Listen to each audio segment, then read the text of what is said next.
for what it's worth. Yeah. Okay.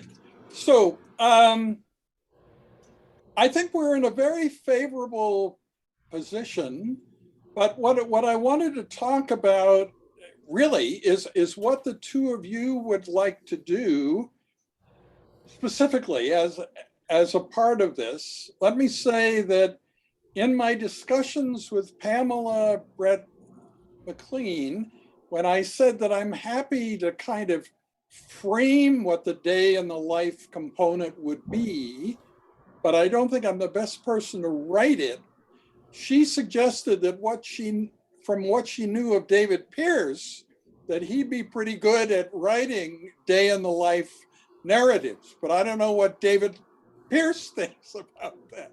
So is that one of your skills? Can you pick two people from 2045 and kind of, and in a very engaging way, describe what their lives would be like? And then Pamela could, I think, tune it up and fix it a bit. But is this something that you would be enthusiastic? I could do that. I mean, sometimes people ask, not very often, but yeah, what will life actually be like in transhuman? Presumably it's not going to be post-human paradise if it's 2025. But yeah, I mean, the point though of set point elevation and life based on gradients of bliss, I try to, wherever possible, encourage people to focus on their conception of paradise rather than mine. And as soon as one starts actually fleshing out one's own conception of heaven, one is going to lose a lot of one's audience because people's tastes are so varied. And yeah, in general, it is much harder to evoke heaven than hell. You know, all these everything from disaster movies to drama and stuff. Any narrative in which nothing goes wrong, it's hard to make it compelling. But having said all that, that's just a roundabout way of saying then yes, I can do a day in the life, but I haven't worked out how I would do it as to seize the reader's imagination, shall we say? Right.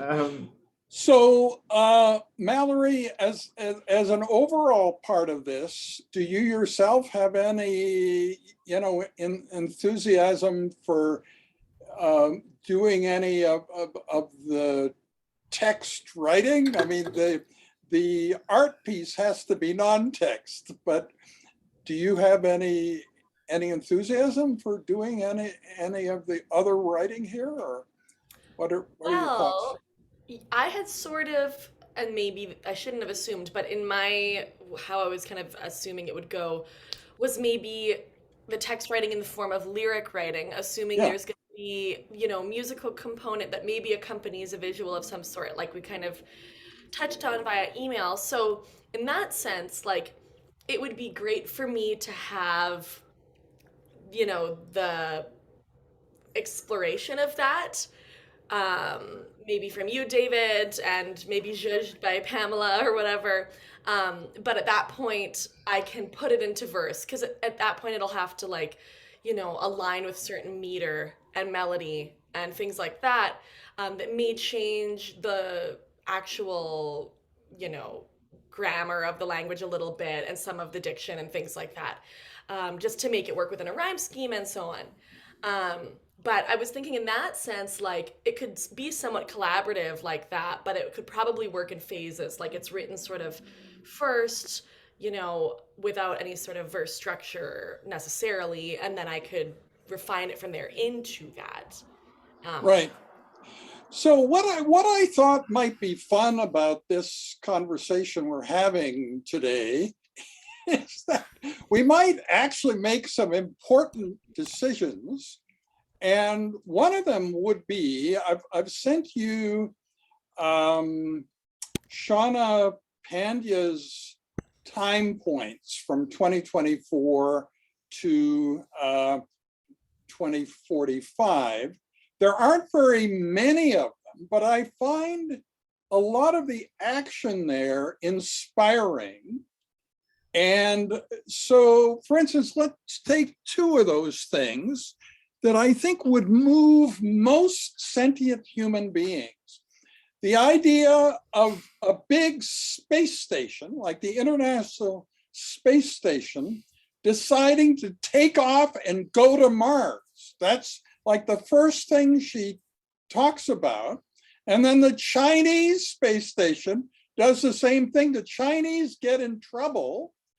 And so the two teams from like the International Space Station and the Chinese space station jointly decide to land the space station on Mars, creating the first permanent on Mars presence. And then that sort of starts everything off. So, I mean, that contains surprise and sort of working together and dual languages and a whole bunch of kind of satisfying things. And then toward the end in 2042, the first big mind asteroid, and it could be at the same point that I'm talking about putting the sun shield, it changes everything about the value of gold and minerals, because now there's so much of what was previously scarce that like gold becomes like, you know, aluminum. Originally, aluminum was thought to be more scarce than any other of the precious metals, and then we learned how to make it, and now, so it suggests that in 2042, that's going to happen to gold and, you know, a lot of other valuable metals, and will completely change our thinking about what's valuable and good to have and what is sort of ordinary, and everybody has it. And that is also such a surprising idea, right? So, and I think also her, you know, Islamic women sort of fixing the bad behavior of the men, right?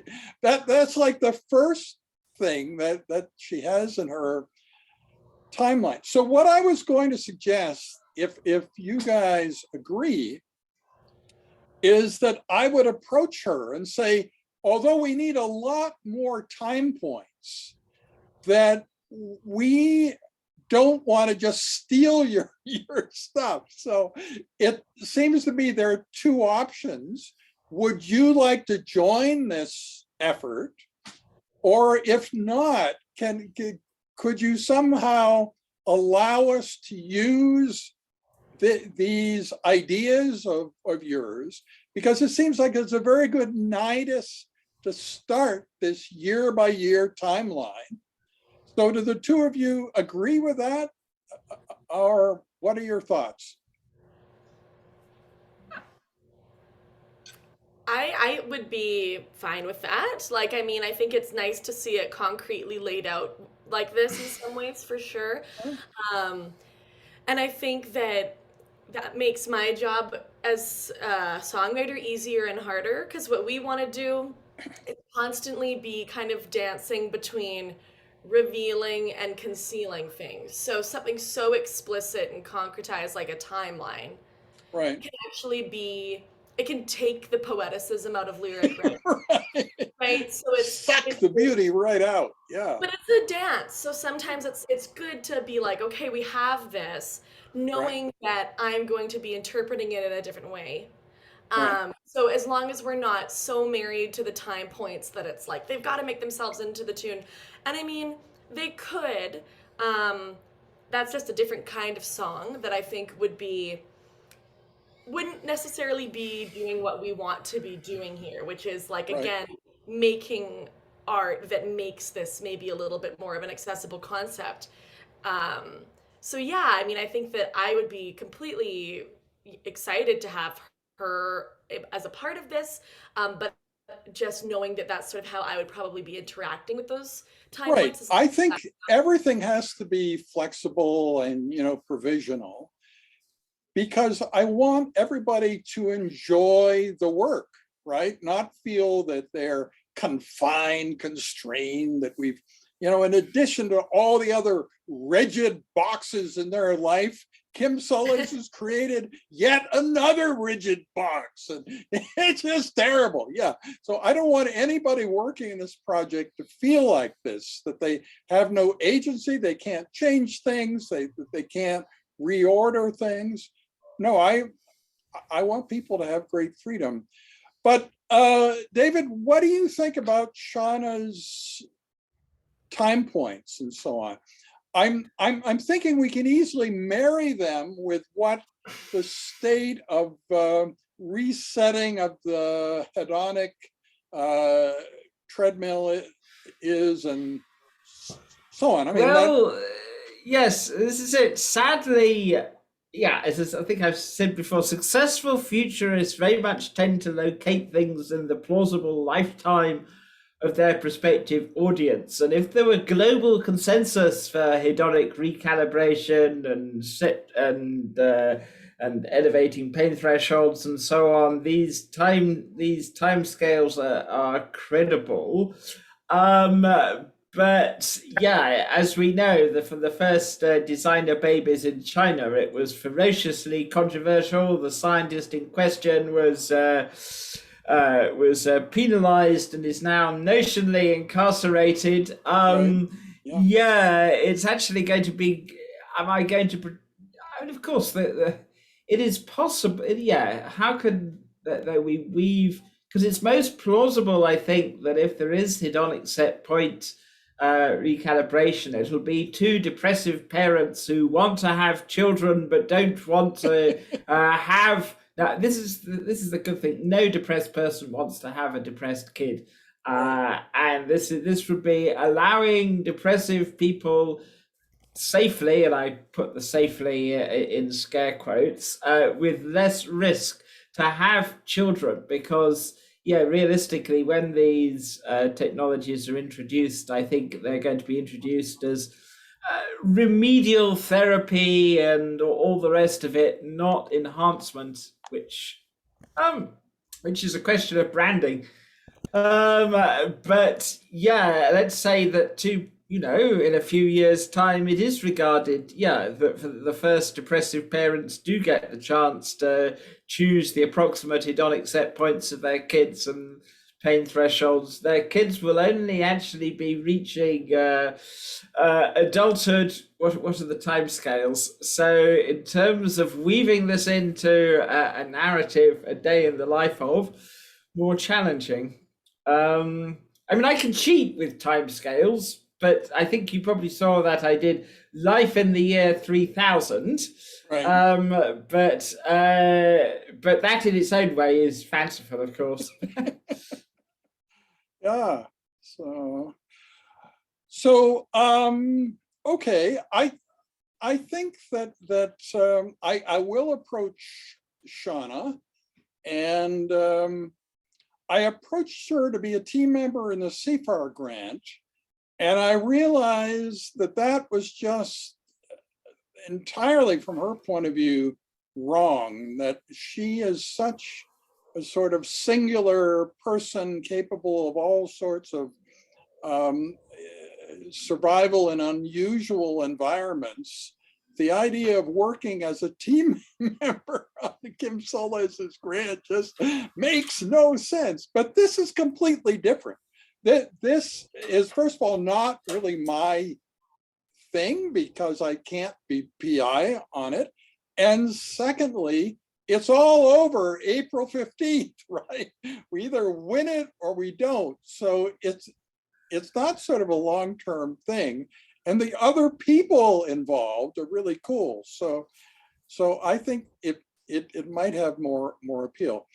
So let me then move on to talk about the idea that I have had that a Kardashev type 1 civilization in our lifetime, in other words, by 2045, is possible and maybe even probable. And the reason being that the rising level of the oceans and all this kind of stuff, it is going to be quite an irritant for everybody on the planet, right? And so it doesn't look like we can fix that entirely, or we're going to, by just changing carbon emissions and stuff like that. It looks like it's going to take something more than that. And the article that I've sent you does suggest that this is actually possible now. So let me just go to that. I don't know. Okay, I have no idea. Why is it not showing? Yeah, I don't know. I apparently can't. Something about the way that I restarted. Yeah. So, but anyway, I sent you the article. It's a book chapter. It points out that what I'm showing you here would take 66 years to build, and that's with 3 large rocket ships going up and adding stuff to this structure a day over 66 years, and would actually be a net negative thing for the planet, because those rocket ships would create so much, pollution that it's almost worse than the problem that we had before. So the idea that book chapter promotes is going to this special place where the gravitational pull of the Earth and the sun is equal. A lot of asteroids and things, valuable things, accumulate there. And it's a place where you can be quite stable. You can have something there that doesn't move very much, because the pull to the sun and the pull to the Earth are equal. And if you put this sunshade there, you'd have a lot of resources to make the sunshade out of, and you'd have a sort of thriving community that could maybe be based in partly on the moon, but partly right there where you are, and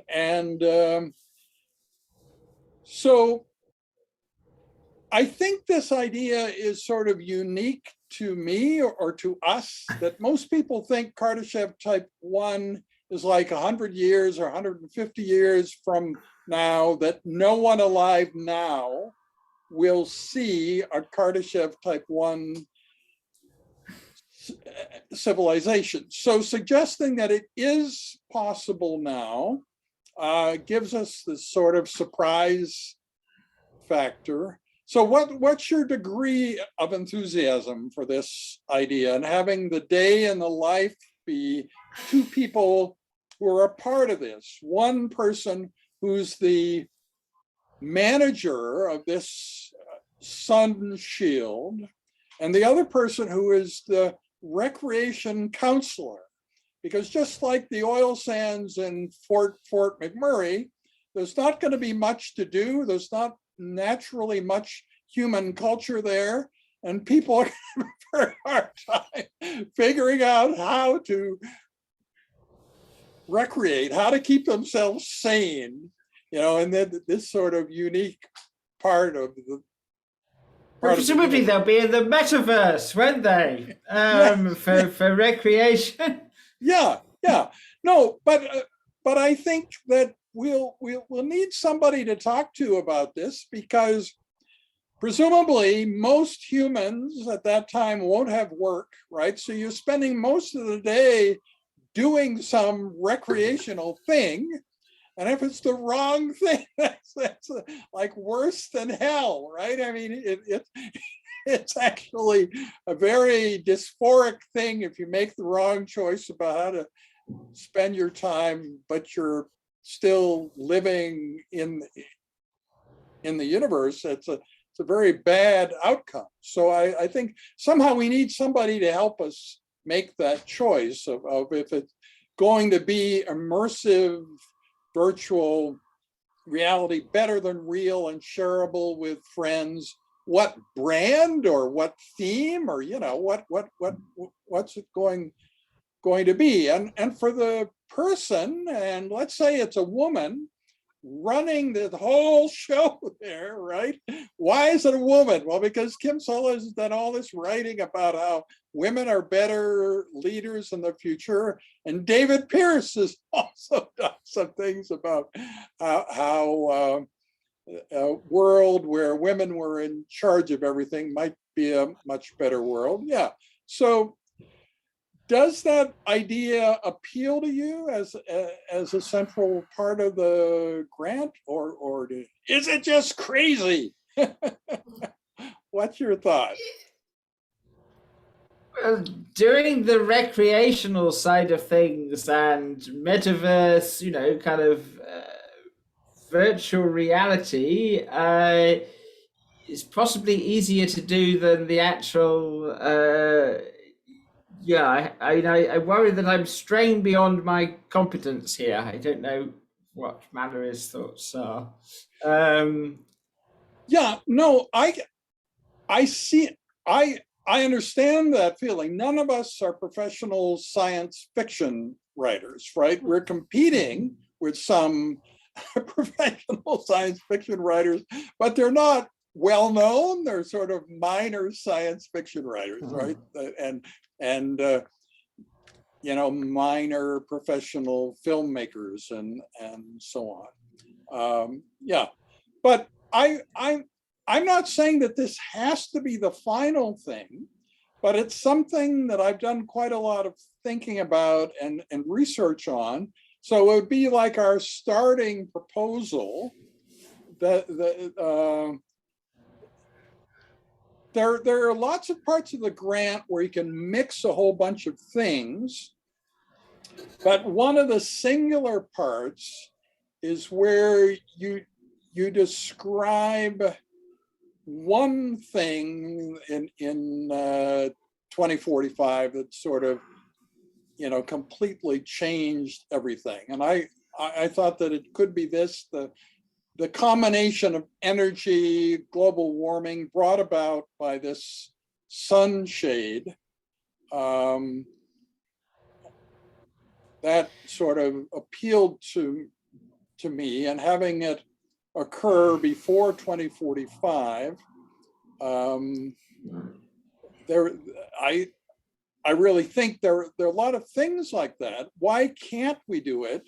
It's too complicated. But with AI, can solve a lot of complicated things. Just in the past few days, so nuclear fusion, which is something that most of us think probably has no relevance to our lives ever. But one of the big problems in nuclear fusion has been solved by AI in the last few days. So now it's much more practical to think of nuclear fusion as an energy source in the future. So with AI, I think we could figure out, okay, when the gravitational pull from the Earth and the Sun is equal, you're at this special place. What materials are actually there? How do you make this sunshade panels from them? And how do you decide where to go for what? There's just too many choices for the human brain, but you could plug it all into AI. And the thing that I like about that idea of there being too many choices for the human brain is that another situation like that is actually regenerative medicine. There are too many options for the kinds of cells and the milieu that they're in, and so on, the mediators present, for the human brain figure out, well, how are you actually going to make stem cell generated organs? Whereas I think computers will be able to figure that out for us. So what we're doing here with the sunshade is sort of almost a simpler thing than creating stem cell generated organs in the future. Yeah. So more optimistic vision. Lubos Motul, the vituperative right-wing string theorist. He's a great critic of global warming. Certainly, the idea that it might lead to human extinction, and he's described how, with even a 60-degree rise in global temperatures, that humanity could simply migrate to Antarctica, and yes, that hundreds of millions of people could flourish in Antarctica, which, though rather fanciful, yeah, it's yeah. Personally, I can't see this happening by 2045. Was it that sea levels are currently rising at, is it 3 millimeters a year, which part of me is thinking, well, perhaps, yeah, it's very difficult for people to panic about something that is 3 millimeters a year. Yeah. Recently, they're talking about this rate of sea level rise accelerating a lot in the next 30 years. And Miami being flooded for sure, and all sorts of other important cities in the world. So that will get people's attention. Yeah. So the deciding. Question. Yeah.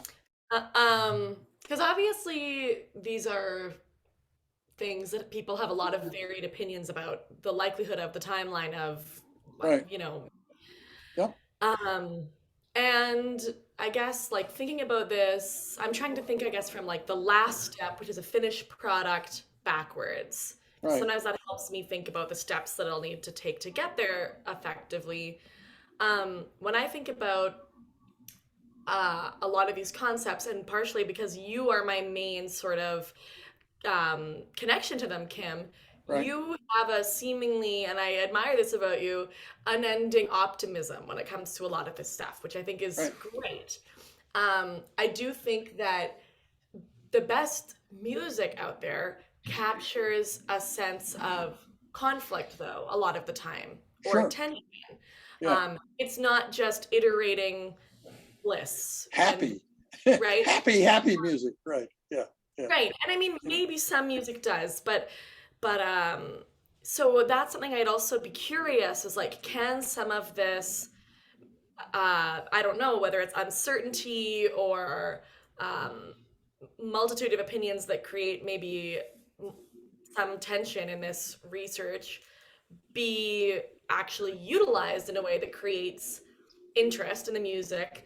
And I mean, that would have to be done carefully, obviously, to do this with integrity, but I am curious, like maybe there's a specific thing we can identify rather than a lot of these right. Or maybe, you know what I mean, just because I feel like there's so many ways that could go, but maybe there's a specific point that could create that sense of tension lyrically, thematically, musically, whatever, that could actually serve the final product, somehow. So don't you think that maybe not today, but eventually we'll be able to easily find something that is an unresolved problem in 2045, that it's a specific thing that we think, some progress will be made between now and then, but we expect that not to be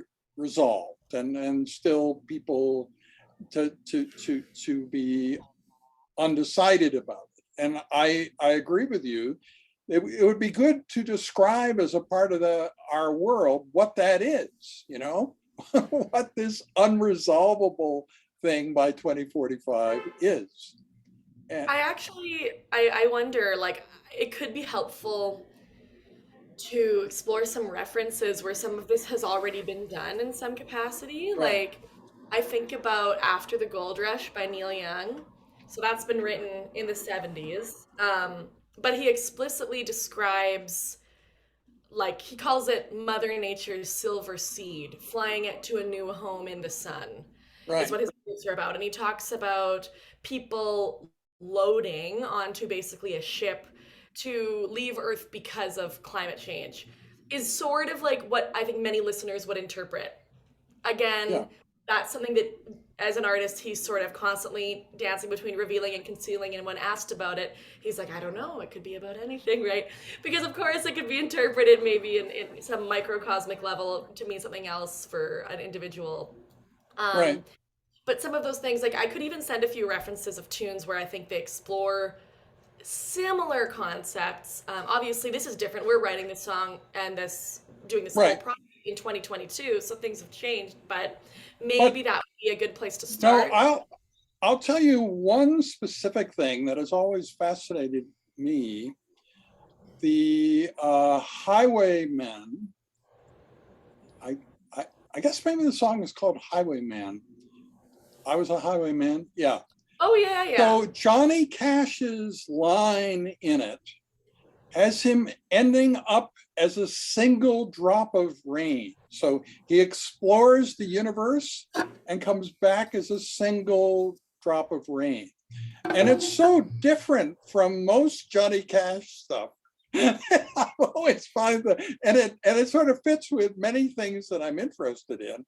So I would love it if we could somehow, and I of course have recordings of that performance from 1990 that I periodically watch when I want something that I really enjoy watching.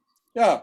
So yeah, I think that has real promise. So let's not assume a world where a lot of things are fixed and no problem in 2045. Let's leave a lot of the conflict and sort of contradiction. I mean, when you watch Johnny Cash singing that line, you kind of think, living the life you've lived, how can you even think about those things, exploring the universe and coming back with your whole essence in a single drop of rain. Yeah, it's just, it shows you how sort of amazing poetry and music are in that the surprises that they can deliver and memorable content. Yeah, that's a cool kind of a reference point for it, because that imagines it as something much more abstract, or imagines it being relayed in something so kind of veiled in metaphor that I think is really potentially interesting. Could also create maybe a more interesting visual. Sure. Yeah, and I think we don't have to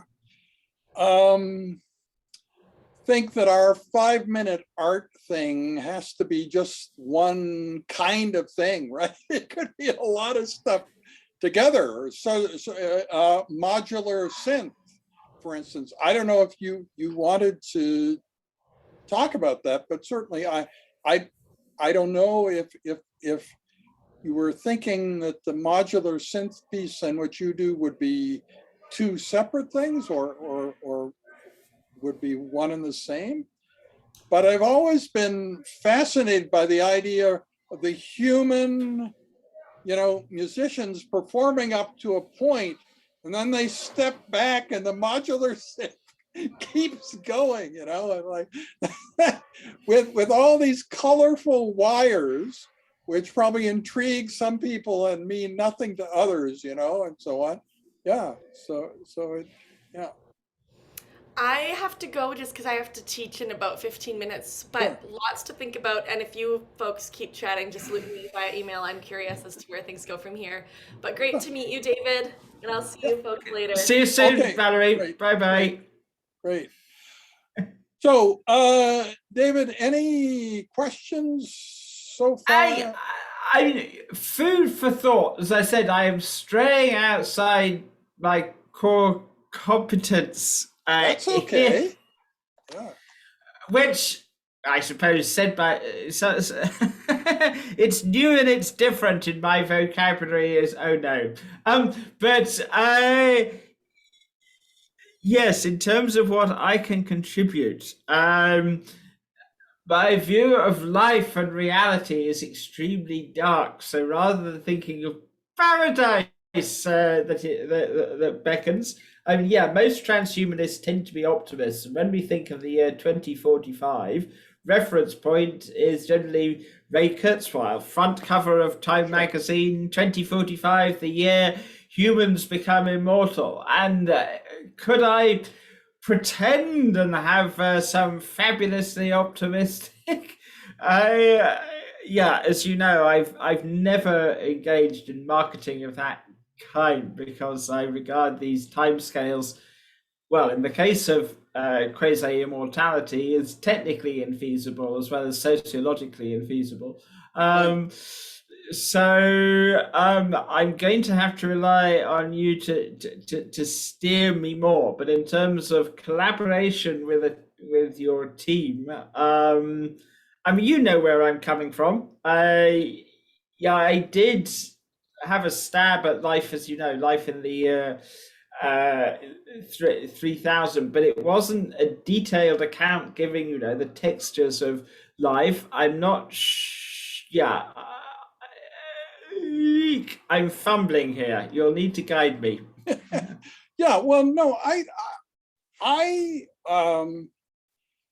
would point out that there are a number of people, and Hannes, who will join us, I think, in 12 minutes or so, is another person like you who is known for something specific. He's sort of the chip guy. When people think about having a chip in your hand, and so you approach a doorknob and the door automatically opens because of the chip in your hand, he is probably the one person on earth most identified with that idea. And so both you and he are impressive members without doing anything because of what you've done up until now. You know what I mean? So what I'm saying is, you don't have to worry that we're going to rely on you to do all the writing, all the thinking, all the everything, you know, because part of your value is just who you are and what you've done up until now. So yeah, that's sort of how I feel. Okay, yes. If I appear to be playing things by ear rather than coming to this meeting with an agenda, well, that is actually correct. Yes. Yeah, sure. No, yeah. That's perfectly fine. Yes. Yeah, and so what I also think is kind of fun about this is that there will be people, and maybe Henrik Sjoblad is one of them, who will want to be copied on things because they're interested in this, but may not be able to actively participate. And so for the first time ever, we're going to have two categories because there's a monetary prize and it's divided up among the team members, right? So people who are saying that they don't really think they're going to contribute anything, but they want to know what's going on, they would be sort of the people CC'd, but not formally team members. So when we win the grand prize and divide it up, it wouldn't go to the people who hadn't done anything, right? So yeah, that's a kind of fun thing too. I'm not sure that we are going to be the grand winners, but we could, because not only of the skills we have, but just who we are, you know, the fact that we're such a heterogeneous group, right? So yeah, that now all this background is useful. If I appear to be nodding away, I'm digesting. Yes. Yeah. So and one of the things that I guess has surprised me in life, like if I just show you some backgrounds now, like my choice of virtual backgrounds seems to satisfy most people. Now, I completely agree with you about how heterogeneous human beings are and how they differ in what they like and what they don't. But I don't have the experience with any of these pictures that I'm showing you of ever encountering somebody who absolutely hates them, who can't stand them. I don't have that. And most people like them all. So that's kind of surprising to me. Somehow my taste in virtual backgrounds is able to satisfy most other humans that I interact with. And so there is hope that we can put together something that would appeal to most people. From that point of view, I've had some experiences that kind of suggest that what creates endorphin flow in my brain also does so in other people's brains, at least when it comes to virtual backgrounds. So we can probably extend that a little bit to other things, although I agree that actual stories about the future, we're going to find that people vary quite a lot in not only their ideas of what the future is going to be, but how extreme the ideas that they're willing to consider are. And like I have this thing I say, there is no upper limit to how big you can think. And when I say that in a Zoom call with a lot of people, I notice about half the people, their faces freeze when I say that because they think I'm absolutely wrong. There is a limit to how big you can think, So I know that's a thing that sort of that's one of my mantras, or whatever you want to say, something I think about a lot, say a lot. And actually in personality testing, you can show that my openness to experience is practically limitless, sky high. That's different from sensation seeking. Luckily, if my sensation seeking was sky high, that would be a problem. But anyway, and my neuroticism is almost zero. So I spend no time worrying about things that don't need to be worried about, whereas the average person does. They spend significant time in sort of, depressive thought about subjects that they really don't need to be worrying about, but yet it's a part of their personality that they do worry about it. I don't know if you've had your genome sequenced, but you could be cloned. This would be wonderful. Cloning with variations. Yeah. No, yeah. I haven't had my genome sequenced, but that's a good idea. That's kind of the other side of it. Now, the young physician who did this drawing of me as a snowman, her name is Qing-Yin Wang. She's a pathology resident at the University of Montreal, learning pathology. And she is also the person who came up with this idea of the personality testing, because she said, you're neuroatypical in a positive way.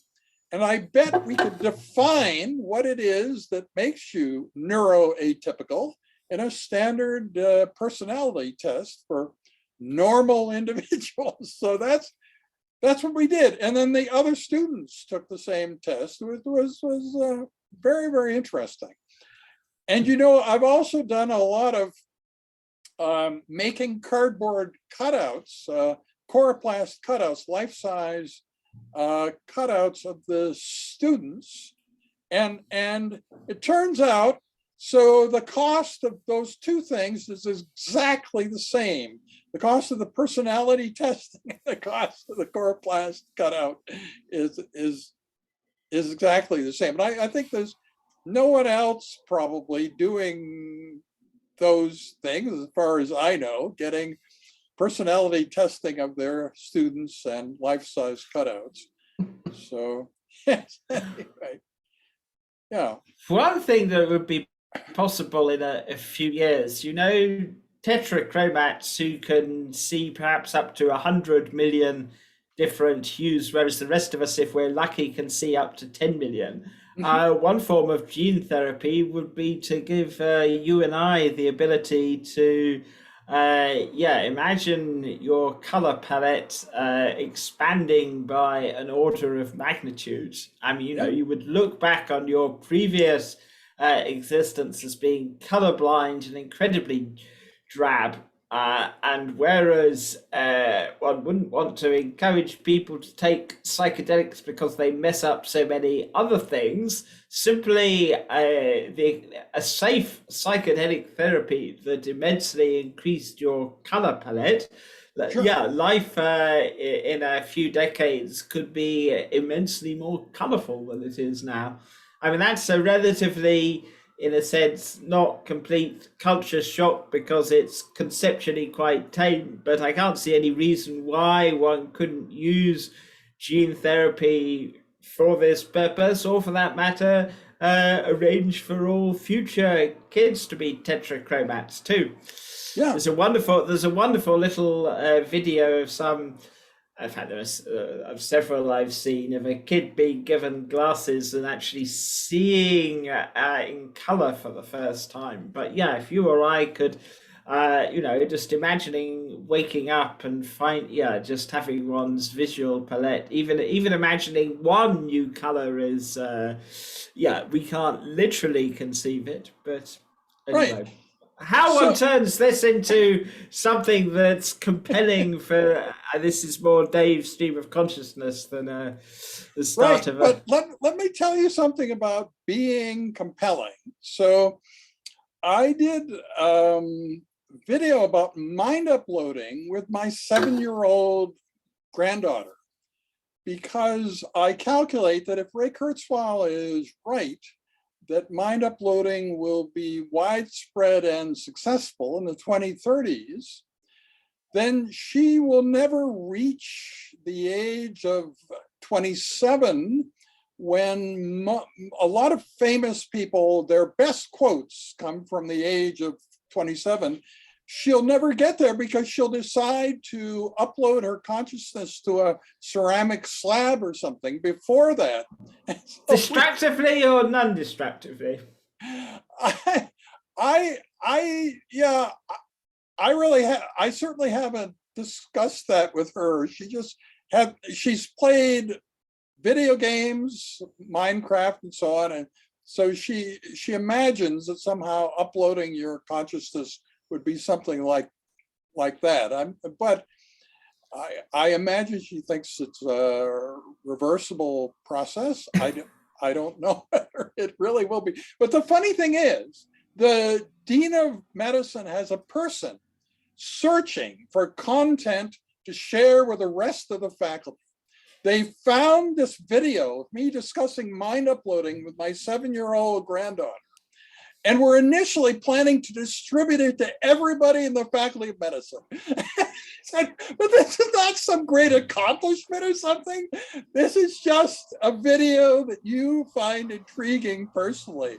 That doesn't mean every person in the Faculty of Medicine needs, but we came close. So that's what I'm saying. So Hennis, welcome. You were concerned about David. Too many people being here, and you could see it's just the right numbers. So indeed. So now my concern is instead, the level of brilliance in the room. So that I may not, be qualified in this, elegant company of thinkers. David, pleasure to see you again. We did a call some time back, right? Yeah. Yes, indeed. And I fondly remember when you came to Stockholm and gave a little talk to the Swedish transhumanists back in 2014 or something, right? Good heavens, that takes me back to a different era. Yes. No, but pleasure to be connected again in this setting. Well, just to sort of rhapsodize about David's effect on the course, And this is a long-term thing. So he's been teaching in our course, the technology and future medicine course, for a long time. Around 2013 or 2014, I got the idea that what transhumanism needs as a fix is for young people to go in and fix it, because there didn't seem to be any really young people in the field. And all these people, 40 years and older, giving the impression that to understand it at all, you had to read 17 books, and seeming like the barrier to entry is just impenetrable. And they are always fighting with each other, and nobody else understands why, right? So I figured young people could fix all that. But it didn't really happen until 2 years ago, where following one of David's lectures where I talked about this, a student, Taryn Stokowski, said, well, I think I can do this. And she's certainly right, because what qualifies her to be able to turn things around? Well, first of all, she's the only student in the entire 10.5-year history of the course. Oh, yeah. When I suggested that she make changes in her draft final paper, she just flatly refused. She said, Dr. Solez, I understand what you're saying, but I'm not going to do that. What I was saying was, these are ideas from your own brain. They're great. They're, unique, but why don't you give them historical context? Give the standard references and background and so on, and marry your great ideas with what's gone on in the past. And she just said, I don't think I need to do that. And she was right, of course. That's the spirit, yeah.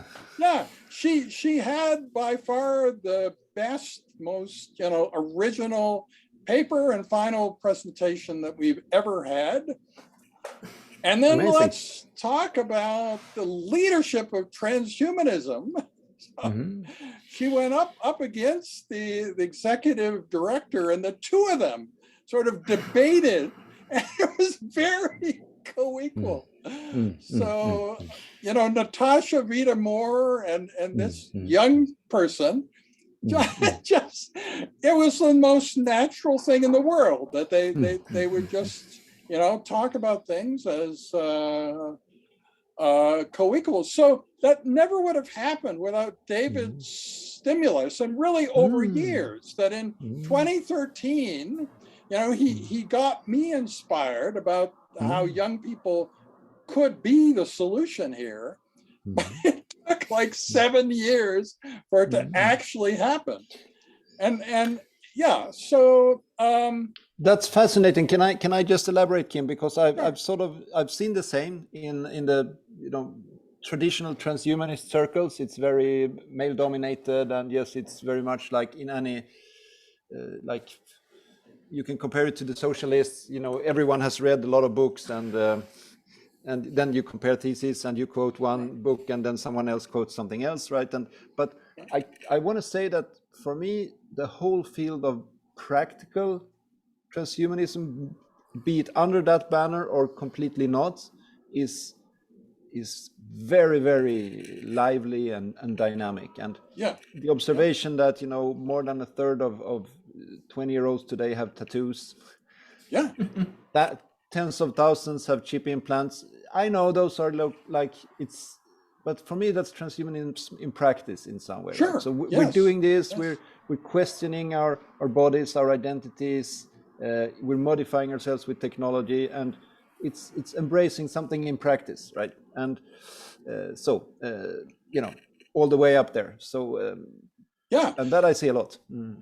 Yeah, no, I think so too. And my own thoughts about what it means when somebody has a tattoo has completely changed. I mean, about 12 to 13 years ago, many young women having tattoos were hiding them from their parents. So going swimming was a big problem. Make sure that the tattoo didn't show, And a lot of people in respectable positions weren't getting tattoos. Now, I mean, a lot of famous singers and so on have very elaborate tattoos. Mallory Chipman has, tattoos, and she's quite public when she gets a new one. So I know a lot about the history of her tattoos and so on. So yeah, it's really changing even beyond the chip aspect. Absolutely, it's just an illustration. And in Canada, obviously, it's hockey dominated, so you don't see the tattoos. But in European football, soccer, we see all the players. They're all, it's the exception if they don't have a lot of tattoos. So. Yeah. Anyway, gentlemen, specifically, I'm very curious about the activities happening in the near term. Right.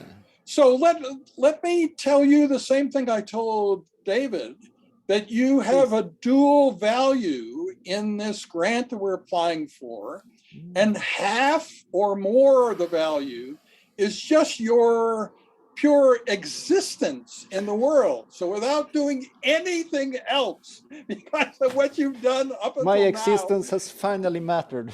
You will help us a great deal, right? I mean, David has been pushing this idea of a world without suffering for a long time, and many other ideas. He has maybe the most clearly articulated worldview of the future that I've ever seen. And similarly, you have been the chip guy for a very long time. I guess I am stuck with that for... A tattoo on your forehead, you see. It'll be on my tombstone, the guy who chipped a bunch of people. Right. So what I have been suggesting so far, first of all, you'd be happy to know you're part of a conversation. It's all one recording, and we're actually deciding a lot of positive, practical things. So the Shauna Pandya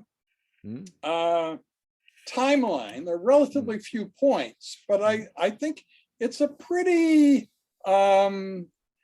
engaging story, and I like the idea of sort of adding to that rather than starting something else from scratch. So we have agreed that I will approach Shauna about whether she wants to join our team or simply let us use that content one way or the other. And it's quite interesting. In the CFAR grant that I'm in the midst of, she's the only person that I approached to be a team member where that was absolutely negative to be asked. I think, she's very good at like extreme environments and, being, alone in like undersea and high altitude and stuff like this. And somehow the idea of being a team member in a Kim Solez grant just didn't fit very well. But this is entirely different. First of all, I can't be the leader for a funny reason. So the Survey Monkey Apply app is so successful, and they never calculated that this would occur, that sort of everybody's using it. So the CFAR grant that we're in the midst of uses that app, and this world building competition also does. I cannot be the PI because it would screw up things, because the system assumes you're only applying for one grant. So yeah.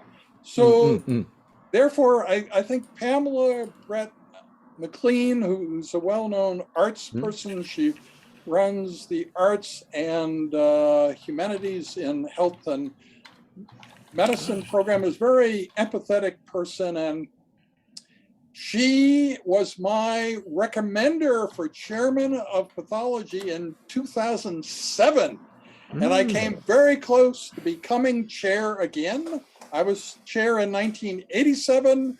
I applied again 20 years later, came very close, but the hospital had the power to reconfigure the search and selection committee.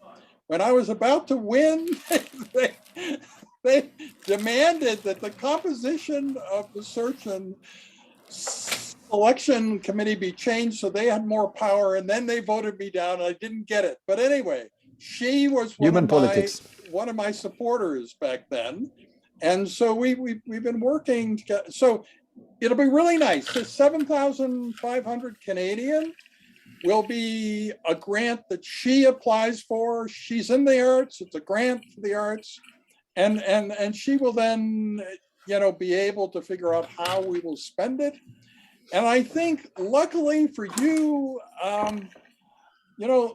musicians are not used to generating large fees. They just aren't. They've had some tough times in the last 2 years. Our dear friends, musicians, my musician friends, they've had terrible times. I mean, they couldn't do the restaurant jobs or cafe jobs. So let's bring them back on their feet. To the extent we can. Mm-hmm. Yeah. So I think it will work out fine, and Pamela and you can sort of interact in terms of the details. Mm-hmm. The thing about the McDonald Hotel is I love to put people up there. They have special features. There's a dog named Smudge who's been there forever that you can meet Smudge. They have whatever it is, chocolate covered strawberries and all sorts of things, delivered to your room. And it also has a Leonard Cohen history. You may not know much about Leonard Cohen, but I do indeed. And I know your passion for him. Absolutely. Good. I got all the CDs still. Yeah. Yeah. So Leonard and I met in 2005. And when he passed in 2016, somehow what happened was that the only pages of his notebooks that were reproduced in his memorial service were the ones that reflected the impact of my visit on the best song in the final album, which is called Treaty. So that song began with the word borderline in it 5 times because he was so fascinated. He and I talked about a lot of medical things, including the Banff classification and borderline changes. And he was fascinated with this. So as soon as I left, he wrote this lyric with the word borderline in it 5 times. You can imagine it wasn't a very good lyric. But gradually, over 10 years, that became the song Treaty, which is the best song in the I'll check that out. I'll need to refresh my memory on that. But beautiful story, Kim. So you really touched past. I understand. Yeah, and he influenced me, and I influenced him, and when he didn't influence your temperament, I'm glad to say. Yes, we don't have similar temperaments. See, When I was born, my father saw me the day after because he was a physician in training and was on call the night that I was born. So the next day he comes to the newborn nursery, and there I am along with a lot of other kids lined up in these bassinets, and the other kids are crying and bawling and so on. And I'm like smiling and bopping. This kid is something else. What a naturally happy being we have. You had a high hedonistic set point from the outset, right? Yes. To put it in those terms. I need more good role models to illustrate what having a high hedonic set point is, because simply in the abstract, recalibration doesn't sound very exciting. That I perhaps overuse Anders Sandberg. I do have a ridiculously high hedonic set point. Anders has said when pressed, he didn't spontaneously say this. But yes, in terms of role models, yes, one wants someone who is socially responsible, intellectually productive, ticks all the right boxes. The last thing one wants is I don't know, some kind of sociopath or something who's extremely cheerful, whereas to the best of my knowledge, also you've reached the stage in life where it's probably not likely that you'll disgrace. This is it. If you pick someone too ridiculously young, there's always the danger they might go off the rails. Right. Join a yes, cult or there's something. Yeah. Well, yes, but yeah, it's actually quite difficult to find suitable role. It's a double-edged sword because if you've got the embodiment of anti-aging research, the embodiment of responsible hypothymy and so on, it's really important. But anyhow, memo to self. Perhaps I can add you to my to repertoire of examples. Excellent. Yeah. Yes. On the setting. I think that you Indeed. can. Let me just talk about the other formal decision that we've made. That this graphic depicts a Kardashev type 1 civilization, where it's capturing the energy coming to the earth and using that for good things and protecting the world against global warming thereby. Most people believe that this won't be possible for another 100, 150 years. And indeed, the article that I've sent you show that to produce something like this would take 66 years and pollute the planet greatly beyond where it is now, because you'd have to send up 3 rocket ships a day to get all the stuff to create this mega structure. But that's the flaw, because the stuff is already out there, right? Yes. Don't bring it out of the gravity well, for God's sake. Yeah. Right. But what they point out is there's this place where the gravitational pull of the Earth and the sun is equal. A lot of asteroids and so on have gathered there. So it's very rich in terms of resources. So it can go there and create it from the local materials. And that, in theory, would be possible now with enough focus on this. And I think AI also has a role there, because the reason humans can't figure this out is there are just too many choices, What do we use? Where do we go to find the stuff to make these panels to partially block the sun's rays and that sort of thing? How do we live there? How do we create a sort of settlement in this special place in the sky and so on? Whereas AI could help sort out a lot of those things. Yeah, honestly, I wouldn't volunteer to work there myself. Yes. So sounds like a pretty shitty place to be. So I'm happy for the robots to cover that part of the job. Yes. If you're going to sit there for 66 years piecing together carbon nanotubes or something. No, exactly. Yeah. Right. No, but I think that you'd be able to make the thing in a short period of time, say 2 to 3 years, 2 to 4 years. Already at a very small scale, it would be useful, right? Because you could use it, maneuver around, it could put the shade in the right spots, obviously. So, it's very interesting as a concept. And I think I'm the first person to suggest that it's possible during our lifetime. Although this article that I've sent you clearly says that, but I don't think very many people have really caught on to that. And it's a recent article, it's from 2020, and I think it's credible. So that's the other thing that I thought that provisionally, we agreed that nothing here is set in stone. As we start writing the entries for this grant,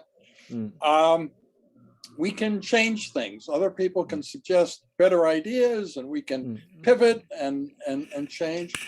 But for now, like the 2 day in a life things that I'm going to work at would be like the manager of this sun shield, and then also the recreation counselor, because just like you say, working out there is going to be hell, right? See, how should you spend your free time to remain sane? And it's so far from the rest of the human race, right? So we sent someone who some introvert guys. Yeah. Yes. Yeah. COVID and lockdown is good preparation. I mean, I haven't left Brighton for the past 2 years, so really? it's sure. Yeah. So but that's Kim, I have to ask. Sorry, being the sort of results-focused person I am, what is the specific sort of delivery you'd be looking for from my end? So I felt that probably you would naturally want to help with parts of the writing that we do. And I don't think we need to decide now which parts, but for instance, the day in the life narratives that are supposed to be a certain length and so on, there would be 2 of them. So I've, suggested who the characters would be, and maybe David and you could like put something together that makes an interesting story about the day in the life. Sounds brilliant. How much is it? Is it 3 pages, 10 pages? Sorry, but I'm very specific when it comes to what I'm expected to deliver. You don't have to tell me now, but it just makes the expectation clear. I love you guys. I love this project, so I'm of course want to commit, but just to understand now, and I think it should come up any moment here. The instructions, okay. So let's see if this is shareable. If I click share screen, we can see it. There it is. Okay, cool. So we can all look at it. Okay, so here it is. So 2 a day in the life pieces between 750 and 1,000 words, each depicting life of an individual somewhere in the world for 1 day in 2045. So that's what I would like to ask the 2 of you to work on. And then as soon as we have an idea sort of what the main themes of things are, Mallory would also be thinking about how to convert this into song lyrics and so on. Yeah. And the other part of this, so pick a sector of your choice. This is singular, a sector of your choice, and describe how that sector was transformed with AI in your world. And what I was thinking of doing there with the help from others is talking about global warming and energy and the sun shield, and how within our lifetime, this is going to turn things around so we have a lot more energy and cheaper energy than we expected. And global warming is no longer a problem, and the levels of the oceans are coming down and so on. So that's what I was planning for that. And so the timeline, we will start with Shauna's few time points. She has the space station deciding not to remain stationary, but to go to Mars. And this begins this race to Mars. The Chinese space station also does the same thing. They get into trouble and they're about to die and so on. So the people on the US space station rescue the Chinese, and they all jointly land on Mars, the first permanent base on Mars. It is made then from the space station. So that's sort of at the beginning. The other thing at the beginning is women of Islam try to fix the sort of misbehavior of the men in constant conflict. And then at the other end, 2042, the first major mining of asteroids takes place, and the price of valuable metals changes virtually overnight. whereas gold was scarce before, now everybody has it, and so on. Yeah, so it will completely change what we think is rare and what we think is valuable and sort of resource allocations by practical mining of asteroids in 2042. All applicants must, sorry, it's just saying, all applicants must supply the following: answers to a set of questions, prompts. Artificial general intelligence has existed for at least 5 years. Well, I don't believe that is credible at all. So no. They're talking about in 2045. Yes, as I said, I don't believe that's correct. Well, you see, it doesn't mean that it has to be conscious, right? I think what you don't believe in is that it could ever be in a machine consciousness. But as Max Tegmark points out, if you're being chased by a drone that is aiming a lethal projectile at you, you're not going to say, well, yeah, but it's not conscious, so I'm not worried. You're still worried. Yeah, I'm a functionalist. I'm just not a Turing machine functionalist, which it's easy to conflate the two. But yes, this would take us into other areas too. Yeah. I mean, things here that you're philosophically opposed to writing, that's fine. I'm not. This is not like a slave enterprise where you'll be forced to do things that are completely dysphoric. But part of what we're doing here, David, is very natural for you. I think the year by year timeline sort of fits. You've done the year 3000.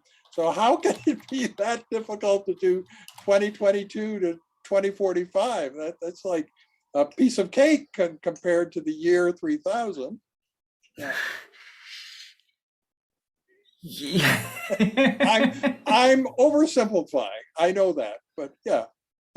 So I guess, Hannes, I'm not rigidly assigning roles. I think people will sort of develop enthusiasm for some of these things and lack it for others, and so on. And a lot of the output here is the art piece. Let me get down there. Yeah, so this thing at the end, one original non-text media piece created after the opening of the contest. This could be a piece of art, video, music. We will probably combine all those things: art, video, music. The live act. What? A live act, a performance. Yes. So that's what I'm into. So Mallory will perform the music, and Xingyun Wang will create probably both a sculpture and painting to support this, and it will fit the other themes that we're talking about. The other nice thing about this, which you can think of, how long am I signing on to this association with Kim Solez for? It all ends April 15th. They announce the winners and that's it, right? So there is no continuing thing. It's not like I'm an albatross in your life the rest of time. It isn't like this. This is something you did for 2 months, a little bit, to the extent that you wanted to, and yeah, that's it. So I need you to share this document, please, Kim, and then for sure I'll be happy to bring a few pieces in. This sounds like fun. Yeah. No, I don't think it will be burdensome, and part of what you'll be doing is like critiquing the writing of others, just that based on your own point of view, what they've written should be modified. Yeah, I mean that's what I expect. And there are a lot of young people involved. Yeah, so I mean, there are more people close to your age, Hennis, than mine. So yeah, I'm I guess at the moment the only truly old person at 75 and a half. Yeah. So. That's not truly old. You'll look back in 20 years' time and think of yourself as a spring chicken, you see. That was when I was young, exactly. Yes. Well, you know, I have this writing about starting over at the age of 75, and people do like that. That would presume that there'll be a second 75 years, which is beyond the Hayflick limit, right?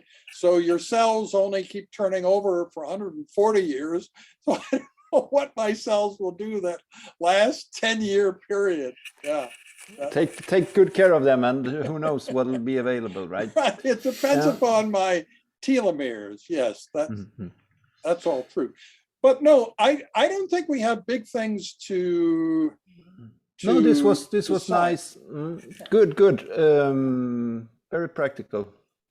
Yeah, and like your physical presence here at the end of March will be useful, and you know, we can look eyeball to eyeball and sitting in sumptuous McDonald's hotel and make some further decisions about. Yeah, and I mean, I was hoping, Kim. I mean, my thinking was, you know, to workshop, you know, meet some of the other guys here, you know, exchange ideas, you know, the wins that comes from being able to meet in the mid space. And you know, I'm starved for it. Although Sweden has been open all through the pandemic in most ways. So, but still, meeting smart people, you know, in the flesh is something that you know, there can never be enough of. So this is why it excites me to travel and see you guys live.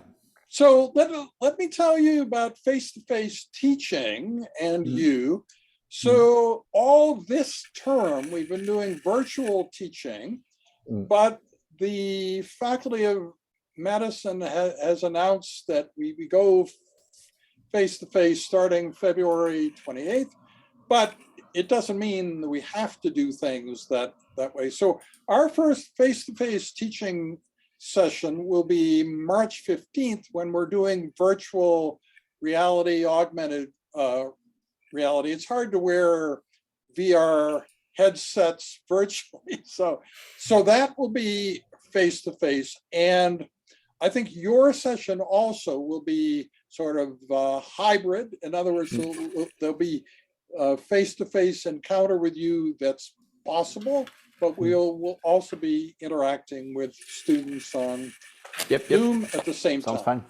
Yeah, and we'll find some other fun things to do during your time here. And you may know that I've had the same car for 14 years, and I have ordered a Tesla Model Y, but it's not coming until May. So you are coming at the interface between ordering the Model Y and its actual arrival. So you'll still get to see my 14-year-old car. We are keeping that because it's a very useful thing. So we're not sort of trading it in at all. So I will have the two cars when the new one arrives. Yeah. But anyway, there are already pictures of it's a red Model Y with white seats inside. So I can send you a picture of what Very you nice. would have Look forward encountered to see it. Exactly. I guess there has to be a new later. Yeah. Canadian colors, obviously, red and white. You know, the pattern is there. We can see it. Yeah. This sounds brilliant. Well, let's, you know, I have to round off the day. My kids are here in the background. Sure. So it's wonderful to meet and look forward to seeing you. We'll be in touch, obviously, over different channels. Yeah, and so part of that, you will be in charge with in touch with Pamela about the details of the grants and stuff. So yeah, and probably other people working on this. Yeah, but anyway, thank you very much for both of you for joining me today, and I would encourage you to interact with each other. Yeah, also, I don't have to be the conduit always.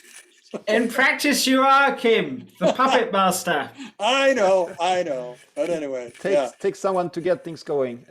Yes. All right, so thank you very much, gentlemen, and be in touch. Yeah, thank you. Take care. I'll see you both. Bye-bye. Take care. Bye-bye.